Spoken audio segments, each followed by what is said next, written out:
안녕하세요 시청자 여러분, 우리 통일합시다 채널을 사랑해 주셔서 감사하고요. 오늘도 남과 북의 같음과 다름을 알아가는 시간 채널 N의 통일합시다의 김진입니다. 오늘 이 시간에도 사단법인 통일사랑교육협회의 최영실 대표님 오셨습니다. 안녕하세요. 최영실입니다. 네, 참 오늘 이렇게까지 나와주셔서 참 반갑고요. 북한의 교육 현실에 대해서 우리가 좀 시리즈로 짚어보는 시간을 갖도록 하겠습니다. 북한의 교육하면 저희가 제일 궁금한 점이 북한의 교육은 어떤 목표를 가지고 어떻게 아이들이 육성이 되며 키워지는지 이런 과정인데, 혹시 북한의 교육 목표는 어떻게 설정이 되어 있나요? 네, 북한의 교육의 목적은 김일성, 김정일, 김정은이 사상으로 무장하고 우선 충성을 해야 되며 복종을 하도록 되어 있습니다. 그리고 북한의 교육의 목적은 일단은 사회주의 체제에 순응하는 인재로 키우는 것이고 지덕체를 겸비한 사회주의적 인간으로 육성하는 것이 교육의 목적으로 되어 있습니다. 그러니까 사회주의 인간 육성. 네. 김일성, 김정일, 김정은의 사상과理論으로 무장한 그렇죠. 혁명가 인간으로 육성하는 것이 목표다. 목표. 그리고 우선 또 김일성, 김정일, 또 김정은에게 충성을 해야 되겠죠. 그리고 복종을 해야 되고. 예. 그러니까 어떤 우리 보편적 인간의 가치관을 가지고 성장하는 것이 아니라 예. 오직 그 김부자 일가를 위해서 애들이 키워지게끔 교육 목표가 그렇게 되어 있네요. 예, 그렇게 설정이 되어 있습니다. 그러면 그걸 실제로 학교에서 적용하나요? 그럼요. 북한에는 그 교육의 목적이 일단은 김일성, 김정일, 김정은 사상으로 무장하다 보니까 교과서가 있어야 되겠죠. 그래서 북한에는 소학교부터 이제 대학에 이르기까지 또 사회에 나와서까지도 일단 김일성, 김정일, 김정은의 교과서가 있습니다. 그래서 그 교육의 목적이 되어 있다 보니까 그들은 무조건 이 세 과목은 최우등을 해야만 다른 수학, 국어 모든 과목이 최우등 성적으로 될 수가 있습니다. 그러면 소학교 때 북한 어린이들이 배우게 되는 김일성이나 김정일, 김정은에 관한 어떤 과목이 있다면 뭐 어떤 좀 다른가요? 같은가요? 그러면 이렇게 보시면 됩니다. 소학교 과정에는 김일성과 김정일이 김정은에 대해서 14살까지, 예를 들어서 15살까지 어린 시절이라 해가지고 그 어린 시절의 영웅적 내용을 가지고 애들을 가르치고요. 또 중학교 과정에는 또 혁명 활동이라 해가지고 김일성과 김정일 또 김정은이 북한 사회를 위해서 어떤 활동을 했는지 교육을 가르치고, 또 고등학교 과정에는 역사라 해가지고 김일성이 혁명 역사, 김정일이 혁명 역사, 또 김정은 혁명 역사를 해가지고 가르친다고 보시면 될 것 같습니다. 그러니까 이 어린 학생들을 대상으로 해가지고는 어린 시절이라는 과목이 있고, 그리고 학생들을 위해서는 혁명 활동이라는 과목이 있고, 그리고 우리 고등학교나 중고등학교 학생들을 위해서 혁명 역사라는 과목이 있군요. 그러면 그러한 내용들이 아까 이야기 말씀 중에 그러한 내용들이 우수한 성적을 받지 못하면 다른 과목이 우수한 성적을 받아도 대학 진학이나 또는 어떤 부분에서 더 점수가 인정받기 좀 어렵다라는. 그러니까 예를 들어 이렇죠. 우리가 보편적으로 예를 들어서 김일성 과목은 예를 들어 최우등이 아닌데 7점을 우등 정성을 받았어요. 그런데 국어 수학에서는 최우등 성적을 받았어요. 이러면 그 평균 과목에서 성적을 어차피 최우등을 되는 게 아니라 김일성, 김정은 과목을 최우등해야만 이제 국어 수학이 최우등으로 될 수 있다, 이런 의미죠. 평점에 미치는 영향이 상당히 크군요. 그럼요. 예. 그러면 그런 과정에서 애들 키우는 과정에서 결국은 애들의 자아를 완전히 마비시키는 건데, 그런 과정에서 혹시 학생들이 수령의 정수분자를 키워진다거나 또 모든 학생들이 수령의 정수분자로 키워지는 것이 교육의 목표에 맞는데 그렇지 않을 수 있는 학생들도 있잖아요. 그런 학생들은 어떻게 통제하고 관리하나요? 이렇게 보시면 됩니다. 이제 북한에는 이제 교육의 목적이 김정은이 사상으로 무장시키고 사회주의 체제의 인재에 맞게끔 키우다 보니까 이제 북한의 애들은 그런 가치관도 오히려 북한의 교육에 따라서 가치관도 형성이 되는 거죠. 그러다 보니 이제 북한의 애들은 예를 들어서 말씀을 드리면 이제 북한에서 김일성, 김정은한테 충성을 한다고 계속 배웠고 또 복종을 한다고 배웠기 때문에 예를 들어서 학교에서 예를 들어 사고가 났다. 그런데 화재사고가 났는데 김일성 초상화가 지금 막 불이 타요. 김정은의 초상화가 불이 타요. 이러면 북한의 애들은 무조건 불 붙는 그 하고 들어가서 초상화부터 건지는 이런 교육으로 이제 가치관이 형성이 되겠고 교육이 되어 있습니다. 실제로 그런 사례들이 있나요? 그럼요. 그러니까 예를 들어서 가정 예를 들어 화재 사고가 났습니다. 그러면 애들은 정말 불 붙는 하구에 왜 들어가겠어요? 그 김일성 초상화가 타기 때문에 그거를 건지기 위해서 이제 하는데 그런 애들을 북한에서는 그 손해상으로 영웅으로 이제 내세워주는 이런 사례들이 있습니다. 전국 신문이나 언론에서 본보기로 그렇게 내세우는군요. 그럼 또 그 이야기 들어보니까 이런 생각 드네요. 그러면 그렇게 김일성의 역사나 김부자의 역사나 그 우상화를 위해서 그렇게 국가에서 관심을 기울이고 집중하고 있다고 하면 그걸 악용할 수 있는 역사가 있지 않을까요? 예를 들어서 어떤 내용이냐면 내가 공부 잘하지만은 우리 집애가 공부를 잘하지만은 학교에서 1등은 안 돼요. 예를 들어 2등이나 3등 정도가 들어가는데 1등을 이기고 싶기 위해서 그 애를 좀 어떻게 좀 모함을 하면 좋을 건데 이 모함할 거리가 없어요. 쉽게 말해서. 그래서 그 1등으로 있는 A의 집에 가서 김일성 저작권이라든가 김일성의 초상화가 새겨진 책을 빌려와가지고 낙서를 하고 돌려준다거나 해서 그 1등이 걸린 애가 뭐 유일사상 책이 걸린다거나 아니면 사상에 걸리게끔 만드는 이 역모함 현상이 악용 현상도 있지 않을까요? 그런 것. 사실은 그런 거는 좀 쉽지 않을 것 같다고 생각하는 거지. 북한에는 매주 토요일이면 생활총화를 해요. 그러면 그 생활총화에는 늘 이제 상대방에 대해서 비판을 해야 되거든요. 그러니까 그런 일이 있을 수 있기 때문에 좀 그러한 사례는 좀 드물다고 이야기하고 싶습니다.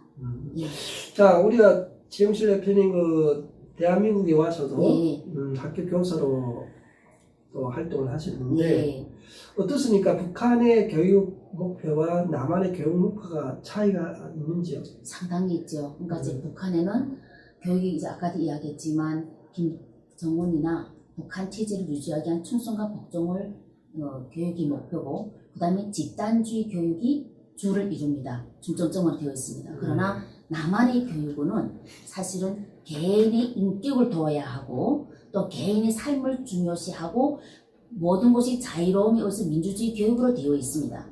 그렇기 때문에 북한에는 집단주의 교육이라면 남한의 교육은 집단주의 아닌 개인 중심의 교육, 자유주의 교육, 민주주의 교육으로 이제 형성이 되어 있다 보니까 그것이 미치는 학생들의 가치관에도 영향이 있다고 볼 수가 있겠습니다. 예를 들어서 학생들이 북한의 교육 목표대로 육성해내지 못해요. 예를 들어서 육성이 안 됐어요. 물론 학급이 30명이라면 30명이 다 당이 바라고 김부자 일가가 바라는 대로 충성분자로 키워줬으면 좋겠는데 사람의 인격이나 가치관 다양성이라는 게 존재하잖아요. 그래서 못 키웠다.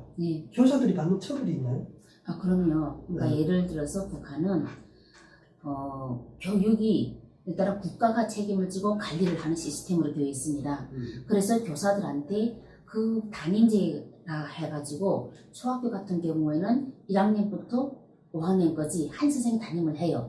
그런데 예를 들어서 충성성이 높게끔 가르쳐야 되고 모든 교과의 최우동생으로 키우도록 이제 교사의 책임을 묻는단 말이죠. 그렇기 때문에 선생님, 담임들은 내가 맡은 애들은 무조건 최우동생으로 만들어야 되고 해야 되는데 예를 들어 못한 학생이 있다 이렇게 되면 못하겠으면 그 책임이 교사한테 오기 때문에 이 담임은 내가 처벌을 안 받기 위해서도 나머지 공부를 시켜서라도 교육을 시키는 게 되어 있습니다. 그러나 남한은 그렇지 않아요. 그러니까 남한은 이제 개인 중심으로 교육이 되어 있지만 담임이 1년마다 바뀌잖아요. 그렇기 때문에 오히려 나는 그 시간에 교과 시간에 내 지식을 100% 주면 끝인 거예요. 책임을 담임한테 주는 것이 아니라 보호자의 책임으로 되어 있고 보호자의 동의로 되어 있어요. 그러니까 이것이 차이점이 있더라고요. 북한의 교육은 예, 선생님이 그 학생의 사상과 교육을 책임지는데 예, 남한은 그 학생의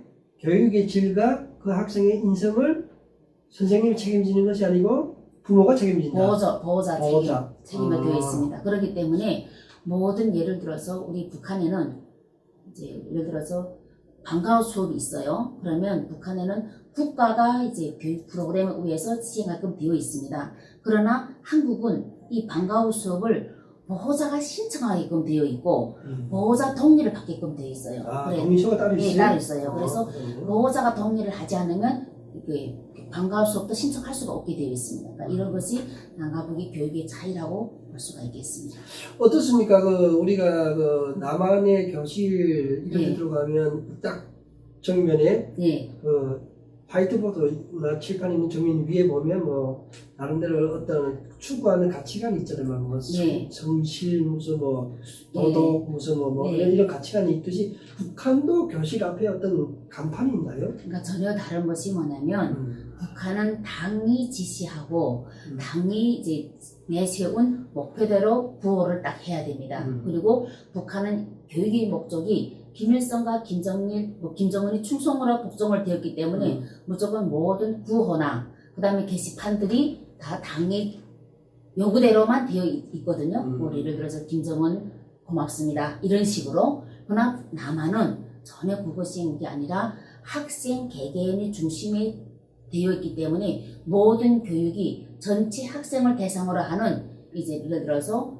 인성과 창의라든지 꿈을 키운다든지 이런 식으로 구호가 다르다고 볼 수 있겠습니다. 교육 목적이나 목표가 앞에 있어야 되는 그것이 북한에는 아까 이야기하신 예컨대 경의하는 수령 네. 김일성 대원수님 고맙습니다. 예를 들어서 예를 들어서 이런 것이 있다고 하면 북한은 한국은 인간의 가치와 아이들의 인성 그리고 어떤 꿈과 끼를 키우는 학생, 키우는 그런 교육을 돼 있다. 창의라든지 인성이라든지 바르게 이런 거로 되어 있습니다. 확실히 남북한의 교육의 차이가 심하군요. 그렇죠. 네. 그러니까 이제 북한에는 무조건 국가가 이제 애들을 이제 질들려는 이런 게 되어 있고 또 남한은 개인을 중심으로 모든 것이 개인이 자아를 발달시키는 쪽으로 교육이 되어 있다고 보시면 될 것 같습니다. 그것이 초등학교나 네. 그리고 뭐 중학교나 네. 뭐 차이가 있나요?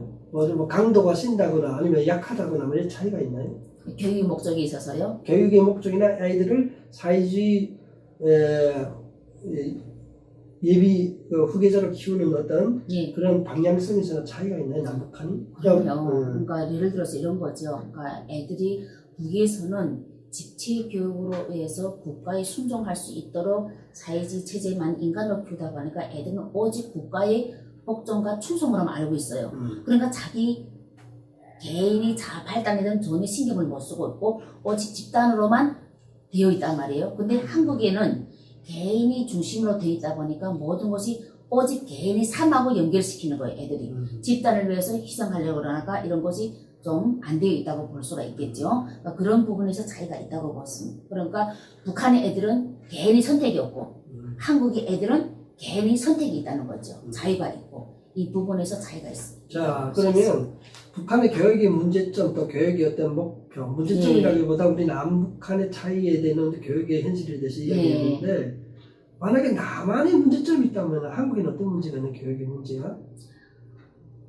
예를 들어서 한국에서는 개인이 중심으로 많은 것이 이루어지다 보니까 이제 가외 같은 부분에 있어서 이제 북한에는 이제 가해를 국가가 해주다 보니까 개인이 부담이 없다게 되면은 이제 한국에서는 이제 아무래도 개인이 모든 걸 알아서 하다 보니까 가외 같은 부분이 좀 부담이 학부모들이 될 수가 있죠. 그러니까 이제 교육의 빈부격차랄까요? 이렇게 이야기하고 싶은데 그런 부분에서는 조금 남한에는 이런 사교육에 대한 그 예산이 많이 개인한테 부담이 될 수 있다. 이런 부분이 사교육이 오히려 개인의 생활과 삶을 조화시킬 수 있는 어떤 우사교구나 작용할 수 있다. 이렇게 말씀할 수가 있겠습니다. 자, 그렇습니다. 오늘도 이 시간을 통해서 우리가 남북한 교인의 현실을 짧게나마 비교해봤는데 혹시 이 시간 마지막으로 우리 시청자 여러분들께 북한의 교육에 대해서 한 말씀 드릴 말씀 있다면?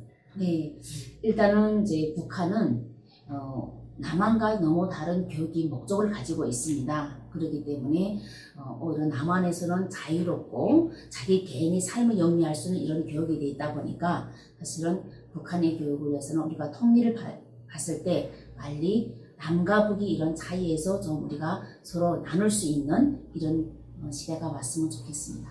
그렇습니다. 남북한 주민들이 같음과 다름을 가지고 75년 동안 살아왔지만 교육을 통해서 그래도 차이가 있을지라도 우리가 나중에 통일의 어떤 격차를 줄여나가기 위해서는 이런 시간을 많이 마련해 봤으면 좋겠다는 생각을 가지는 시간이었습니다.